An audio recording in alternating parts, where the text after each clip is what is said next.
Welcome to the Miller Experience, where we have up close and personal conversation with people that I admire, people that I look up to, and fixtures of the game. This King is definitely one of them. You probably heard him on the radio with a big DM, seen him on the news, the ABC News, and he's a deputy coroner for Richland County, Mr. Curtis Wilson. What's up, Kurt? How you doing, man? I'm good on this Saturday. Forgive me for looking a little down today. No shade. Yeah, that's all right, brother. That's all right, brother. Well, I want to ask about you, man. What's the origin of Curtis Wilson? Where do you come from, and what made you come to South Carolina? Because you're originally from New York, correct?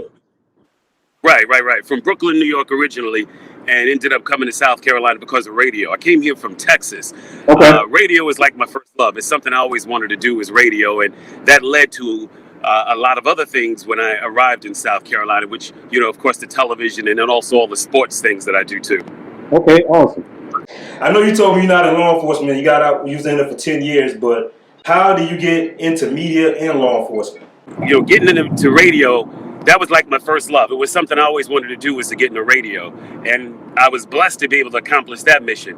But then I got a call and an offer to become a news anchor, which I'd never done before. Yeah. And I figured it would be a new avenue, a new stepping stone, something that would also broaden my horizon. So I decided to try news. And that worked out well. But then, of course, radio was still in my blood. So I had to do both at the same time. And then, when you're in the media, you see a lot of the crimes that are taking place. You talk about them, and a lot of times you're seeing these young kids get in trouble. And I figured, I wanted to do something about that. So getting into law enforcement was a way to be able to reach kids using my media background, and then also now law enforcement, because we're all going to make mistakes in life. But if nobody's there to help you learn from those mistakes, you're going to repeat them. So being able to use my voice and the knowledge and the skills that I had, I wanted to get out and be able to reach these youngsters to try to deter them from the crime and getting into the trouble that they don't have to. And no matter where they come from, they can succeed. They can overcome any trials and tribulations going on in their life if they just, of course, apply themselves. And I didn't apply myself as a kid. Growing up, my grades were not the best. They were terrible, actually. But I was able to realize at a point in my life that I had to get serious, especially if I wanted to accomplish goals, dreams, and desires. And I went through a rough period. But then through that rough period, it taught me. And I wanted to teach these youngsters that same thing. Has anybody ever came to you about wanting you to play their music on the radio, like a demo or anything? Do you get a lot of that? You can tell by my laugh, yes. And the thing is that when you get those folks that come to you, I'm going to be real with you. If your music's good, then I'm going to do my best to get it, to where it needs to be. But if you need some help, I'm going to tell you about that too. Because if I don't tell you the truth, then what am I doing for you? How am I helping you? Right. So if your music needs a little work, I'm going to tell you what you need to do. It's either they want their music played or they want to get into the business. And a lot of people these days, they want instant success.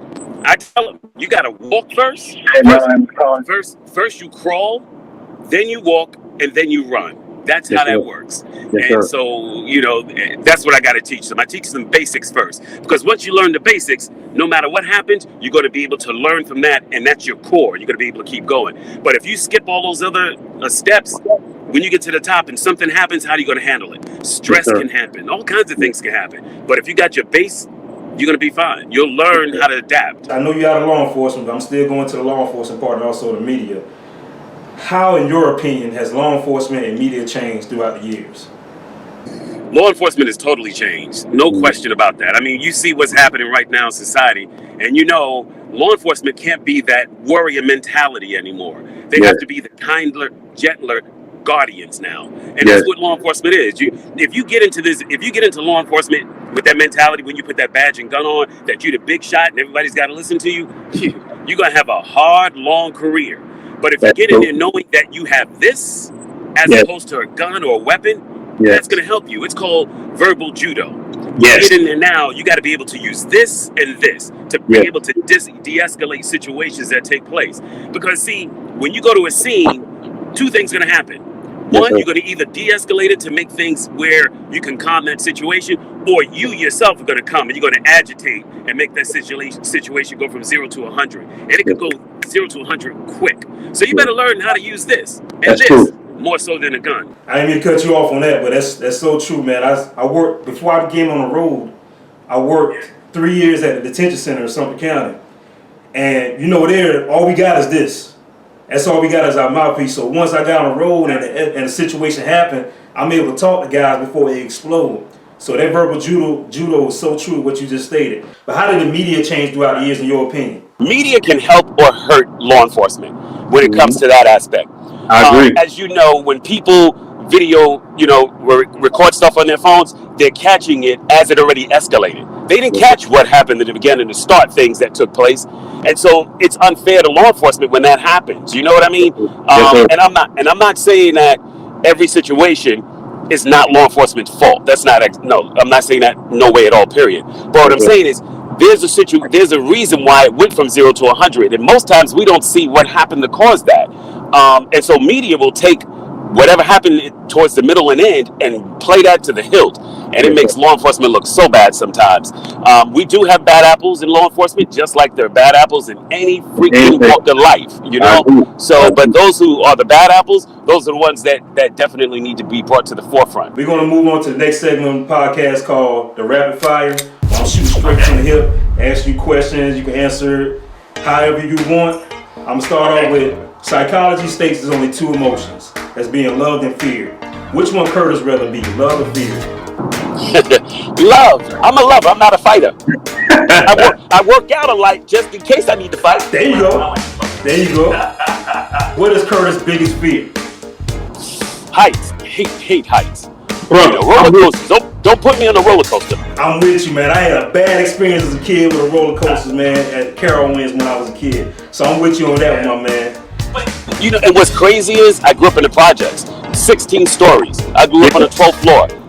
Heights was not an issue, but I hadn't been in the projects in like forever. So now heights, it's a different look for me now. Yeah, I understand. I won't get on a plane or anything, man. Plane, roller coaster, no.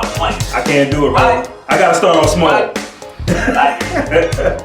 What's the best piece of advice you ever got? Never let anybody steal your joy. Never let anyone steal your joy, because that will dictate the rest of your day. You know what I mean? There are always ways that you need to deal with your obstacles and things that go on in your life, but never let anybody steal your joy. That's too important for you. It'll stress you out, make you look old. I'm like 70 years old, but you can't tell. You look awesome, man. You look awesome, man. What's the worst piece of advice you ever got? Worst piece? Oh, this won't hurt. You're stranded on an island. There's only 3 things you can bring with you. What's the 3 things you can bring? Bible, water, and if social media is out, my iPad. All right, we're gonna lighten up a little bit. What's your top 5 albums that you listening to? Top 5 albums? Yeah. Michael Jackson, Off the Wall. Whitney Houston, the one where she had all the hits on it. I can't think of the name of that one. Temptations with the classics. Marvin Gaye, and I like Barry White. Barry White. I'm a lover. Barry White. If you're going on a road trip, you're going to bring one album with you. Out of 5 albums, which one you bringing with you? Probably Whitney. Whitney?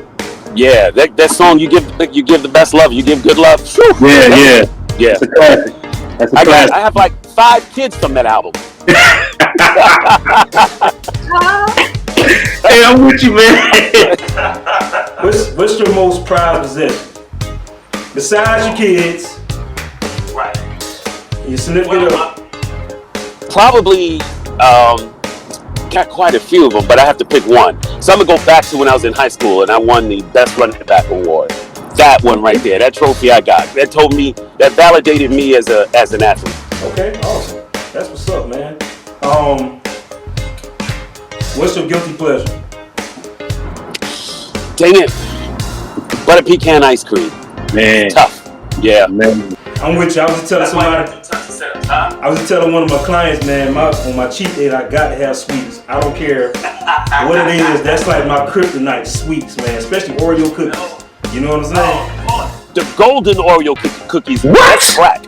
That's crack right there. Yes. I agree, man. With some milk. Yeah. Oh, man. It's crack, man. For sure. When it's all said and done, what's the one word that best describes Curtis Wilson? Sincere. Sincere. Always try to come from the heart. If I talk with you, I deal with you, it's always got to be from the heart. Sincere. Okay. And that's it for today, man. I appreciate you coming out to the experience, to the Miller Experience.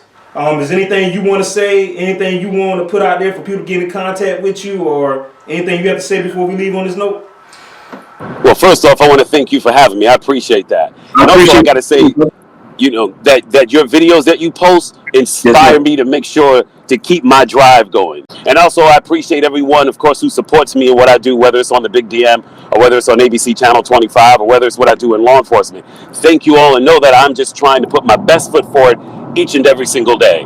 Every single day is an adventure. Every single day is an opportunity for me to try to do something to help inspire someone else. So thank you guys. You can also follow me at Curtis Wilson 275. That's Twitter, Instagram, and of course on Facebook as well. So I appreciate you. I appreciate it. Thank you for coming to the Miller Experience, Kurt. You got it. Thank you. Take care, bro. You too. Have a great weekend. You too. Hopefully we can link up. You know it for sure.